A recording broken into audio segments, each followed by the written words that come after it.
So in this first clip, we see Sonic, this like blue hedgehog guy who just speeds around. This guy's like crazy powerful. And, you know, he's just doing his thing, speeding around the city. And he tries to be the hero of the story kind of thing. But he's just trying to do it on his own time, you know? Yeah. Like he's just riding around in like trucks and stuff. I don't even know what he's doing. Stuff is blowing up. He's making a mess. It's a bit of a disaster. So he's sitting with his guy. He's kind of like his dad. His name's Tom Wachowski. Mm-hmm. He discovered him in the last movie we saw of Sonic. And, you know, he tells him that moment's going to choose you. He's got the time when people are going to need him, when people are going to need his power is going to be chosen for him. He doesn't get to choose that, which can be tricky for him to understand, saying he kind of has to learn it along the way. But eventually that moment comes, and here comes Dr. Robotnik, this villain who comes back from this crazy mushroom world, and he discovers this emerald. He's got like this ultimate power thing. It's kind of crazy. So Sonic has to team up with this fox named Tails, and they got to work together to stop it from falling into the wrong hands. So they go on all these crazy adventures, you know, learn planes and stuff. They're riding around, you know, dodging lasers. This Dr. Robotnik guy is pretty crazy. Also, he's got a pretty awesome looking mustache. Yeah. And yeah, they're just doing some crazy stuff. Like, it's next level. And it's cool to see all the different people they meet, and it's cool to see like the relationship between Sonic and his kind of father figure. It's really cool. It's really cool dynamic throughout the movie. So anyways, Sonic goes through a lot of trials. They go through a lot of dangers, and they make a pretty good team, Sonic and Tails. Mm-hmm. And eventually they come across this red guy named Knuckles. He's also pretty powerful, just like Sonic. And he's been tricked. He's had a pretty bad relationship with Dr. Robotnik. It's pretty abusive. He's been manipulated by him. Mm-hmm. And, you know, in their shared bitterness, they come against Sonic. And that doesn't work out for him. So we're going to see how it's all going to turn out in the end. All right. Whoa, so we just saw a super awesome clip there. And, well, a lot happened. So I'm going to give you guys a bit of a rundown of what just happened once my notes connect to the screen.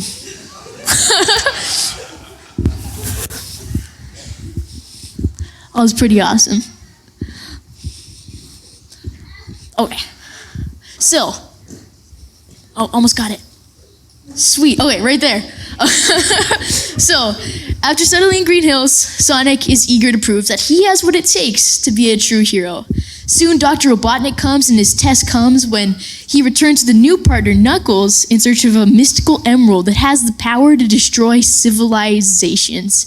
Sonic teams up with his own sidekick, Tails, and together they embark on a globe-trotting journey to find the emerald before it falls into the wrong hands. So, in this movie, we see Tom Wachowski, who, if you don't know, is kind of like a father figure to Sonic, right? And he tells him, there will come a time when this world needs your power, but you don't choose that moment. That moment's gonna choose you. And that's exactly my first point. You don't choose the moment chooses you. Jesus said in John 15:16, you did not choose me, but I chose you and appointed you so that you might go and bear fruit that will last, and so that whatever you ask in my name, the Father will give you. Now, this reminds me of a story in Exodus 3 when Moses was tending some sheep.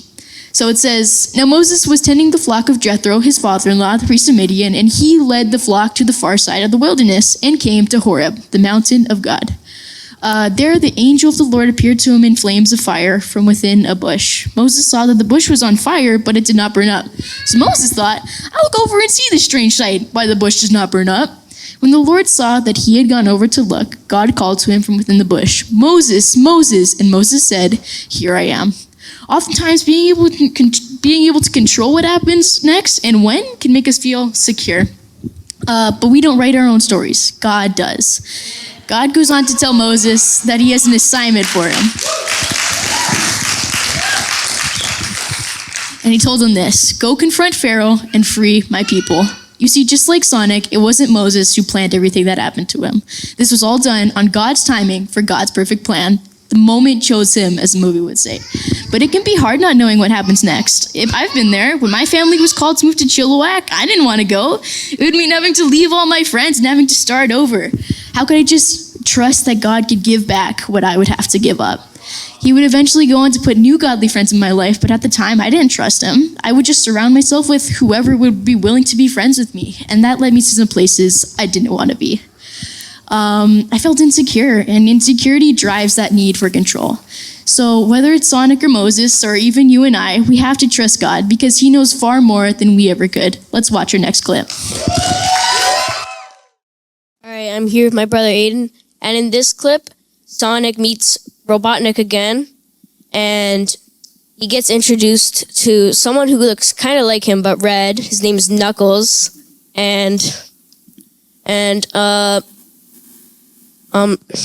So is he a good guy? Is he a bad guy? What's up with Knuckles? Knuckles, he's a bad guy, and he wants like this gem. It's like ultimate power. Okay. Why does he want this gem? 'Cause Sonic's people and Knuckles' people have been like at war for a little bit now, and trying to get the gem. But Sonic doesn't know about this gem, Okay. right? So Sonic's a little confused, and then they end up fighting through it. And then Knuckles says some pretty mean things like you're unskilled, untrained, and unworthy. And then Sonic's like, you forgot one. He's like, I'm unstoppable. Okay. And then Sonic just like keeps getting back up again and again. Then, yeah. All right, so then how is Knuckles able to defeat Sonic? Because doesn't he have like super speed or something? How is he able to defeat Sonic? He's able to defeat Sonic because he keeps getting back up again and again, and with his like strength and So does he also have powers like Sonic? yeah, he also has powers. All right. So does he meet up with Robotnik? How did they become like teammates then? Knuckles finds Robotnik on like this mushroom island where they meet, and then Knuckles takes him back to Earth, and then they end up fighting Sonic. All right. So does this emerald give them powers or something? What makes this so special? So the emerald gives them like ultimate power. But Sonic doesn't know about it, right? Yeah, Sonic doesn't know about it. Oh, so why does he think Sonic has the emerald if he's never even heard about this emerald? I think Sonic has it because his like guardian Longclaw was like the protector of it, right? Okay. So he thinks Sonic knows where it is, but he knows nothing about this. All right, so they're going to have this big conflict, and then they're both just going to race for this whole emerald? Is that the idea? All right, cool. Yeah.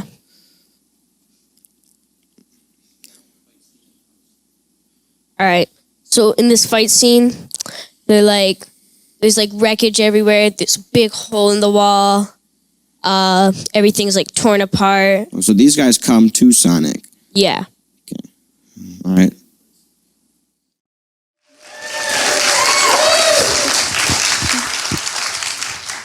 Hello. Okay. So the world needed a hero, and we got a hedgehog who is powered with incredible speed. We are introduced to a super uncool evil genius, Dr. Robotnik. Now it's supervillain versus supersonic in an all-out race across the globe to stop Robotnik from using Sonic's unique power for world domination. Mr. Robotnik goes after Sonic and his family. Sonic is faced with the challenge of standing up against a force that wants to oppress his friends, his family, and even the world. Knuckles says to Sonic, "You're unskilled, untrained, and unworthy." And then Sonic replies, "You forgot one, unstoppable." For my second point, you can't slow down an unstoppable god.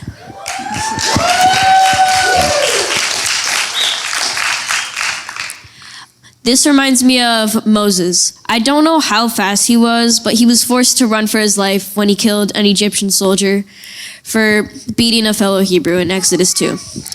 He ran from Pharaoh because Pharaoh wanted to kill him, and although he was wrong for killing the Egyptian, the Hebrews were also under serious oppression. Pharaoh and the rest of the Egyptians. In Exodus 3:9-11, God spoke to Moses through a burning bush. And now the cry of the Israelites has reached me, and I have seen the way the Egyptians are oppressing them. So now go, I am sending you to Pharaoh to bring my people, the Israelites, out of Egypt." But Moses said to God, "Who am I that I should go and bring Pharaoh and bring the Israelites out of Egypt?" Exodus 3:9-11. God would use a murderer to deliver a message. Although Moses was unsure about himself, one thing was certain: God was unstoppable. Personally, I felt really scared to come up here like Moses did when he would go up and tell the people. But God helped me go through it, so yeah.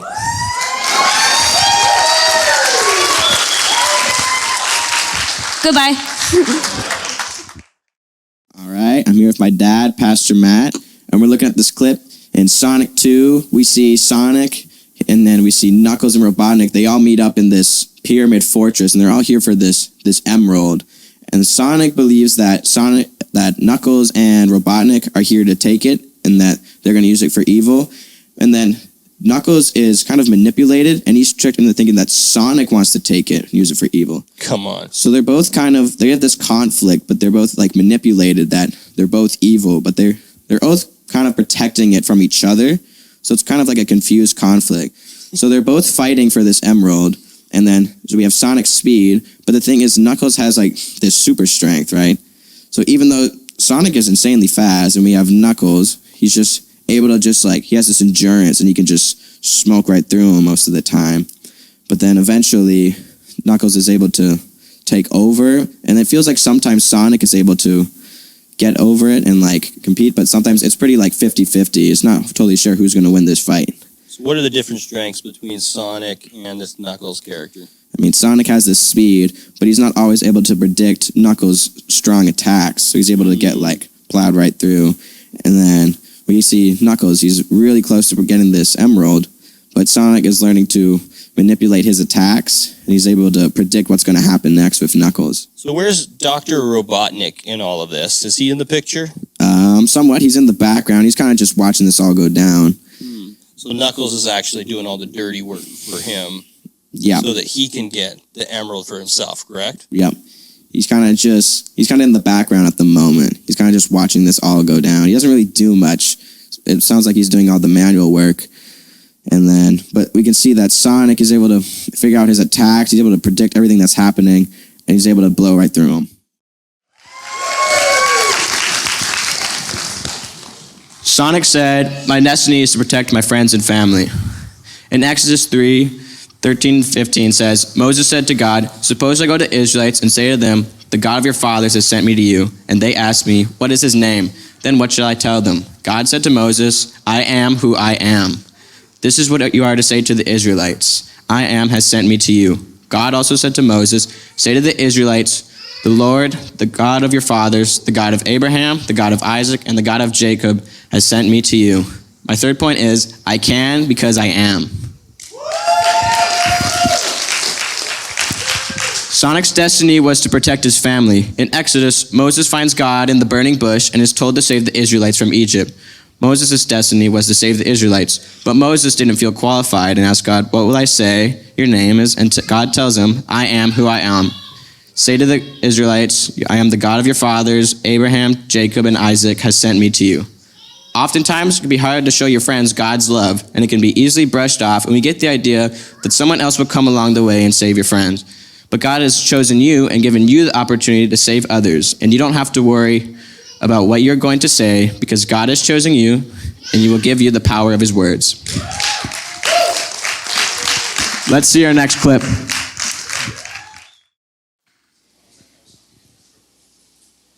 So here we have Knuckles. And Knuckles, well, he's got a bad attitude. And he is trying to take out Sonic, much like how we have Moses, who has all these trials coming up. And Knuckles represents the trials in Sonic's life. Now, in this scene, we see Sonic meeting Tails, and Tails would be the equivalent to Aaron with Moses. So right now, they're driving in a car, getting chased by Knuckles. Knuckles is trying to take them out, And these are all the oppositions that Moses would have had to go through. And they are in complete fear in this point. And I'm sure their insecurity is spiking because they don't know what they're supposed to do. So here we see them racing away in the cop car and Knuckles busting through a semi-truck, ready to demolish Sonic and Tails. But Sonic and Tails don't let that stop them. They keep working together and trying to figure out how they can overcome Knuckles. And with Tails' help, they drive off the cliff. And all of a sudden, Tails can fly. And Knuckles cannot. So now Sonic has a buddy that can help him continue on in this journey so he doesn't have to do it alone.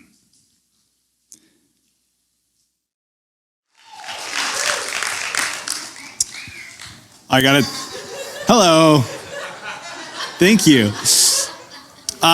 Man, I gotta tell you that just sitting back there and seeing our young men and women worship on stage and speaking on publicly live was just, honestly, is like just in the best way overwhelming. It's so amazing to see what God's doing in their lives, and yeah, we got some amazing world changers back there. So yeah, well, I'm gonna start with a verse. It says in Exodus 4:10-14, it says, Moses said to the Lord, "Pardon your servant, Lord. I have never been eloquent, neither in the past nor since you have spoken to your servant. I am slow of speech and tongue." The Lord said to him, "Who gave human beings their mouths? Who makes them deaf or mute? Who gives them sight or makes them blind? Is it not I, the Lord? Now go, I will help you speak and teach you what to say." But Moses said, "Pardon your servant, Lord. Please send someone else." Then the Lord's anger burned against Moses and said, "What about your brother Aaron the Levite? I know he can speak well. He is already on his way to meet you, and he will be glad to see you." So in this clip, we see Sonic and Tails start a wild adventure together, coming up against opposition just like Moses. However, their opposition was Knuckles, where for Moses, it was the task to save the Israelites. And because Moses' belief system said, "I am not," instead of "I am," he felt weak and as though he could never speak to his people in such a way that would lead them out of slavery. So God gave Moses backup, Aaron. And personally, I have never come up to a talking burning bush or anything like that, but I have had my own tasks placed in front of me, and I can recall a time God had a mission for me. And not only were my I ams out of whack, but so was my confidence. In 2014, I was just changing my place of work, and I was fresh out of Bible college. And the Bible college I went to, it affected me. This was just my experience, and I got offended, and I let that get between me and God, and I just kind of fell off, and I left, and I joined the pipeline, and I started chasing money. And a year into this job, I had picked up some really bad habits that would take in the future a long time to overcome. And I picked up some poor self-talk, and kind of like Moses, my I am statements were more about me than they were about God. And a year in, I was just again focused on making money and buying toys and getting what I wanted when I wanted and setting up bad habits. See, God called me out one night. I was sitting on my couch, and I wasn't even spending time with the Lord. I was just sitting there. At that time, I hadn't really spent much time with him. And I remember it was just like night and day, and he just flipped a switch in my mind, and he rattled my heart, and he asked me, do you want to die for this, or do you want to live for me? You want to come live for me? So the next day I went and I quit my job, because that hit close. I found myself at that point then working at Home Depot and on a hunt to find a church. But not just another fancy building filled with people. I was looking for something that I had never found before. I was looking for a family in ministry that would do life with me. I didn't know the word culture at that time, but I was looking for a special culture, and not something that I didn't grow up with. I grew up very, very old school, and I love it because there's a church for everybody, and there is a culture for everybody, and I just knew in my heart what I was looking for. And see, most churches. I looked at so many different churches, and I was like, God, what's going on? And still nothing felt like it connected with me. And I remember driving to work yelling to God, like, why? Why would you ask me to leave a career, like a secure career that it not only made a ton of money, but it was like promising for a great future, for a family, like the works. And the place I'm at now, I feel looked down upon, right? And in Alberta, the dream job is you go join the pipeline, you make tons of money, you buy a big house and have a bunch of toys, right? That's the Alberta dream. But it wasn't fulfilling. See, I have nothing against Home Depot. It was just that the most of the tradesmen that would come in, I was used to having a certain level of respect from them. And when they came in, they started to treat me now like trash because of my title. And they spoke to me with a bunch of disrespect. And that took a moment to get used to. However, I let insecurity set in. But now, on top of that, to not find a church, I said, God, I've done what I could. I'm at the end of my ability. So please find me a church. Give me the purpose to what you're doing here. This doesn't make any sense. So listen, at the end of us is the beginning of him.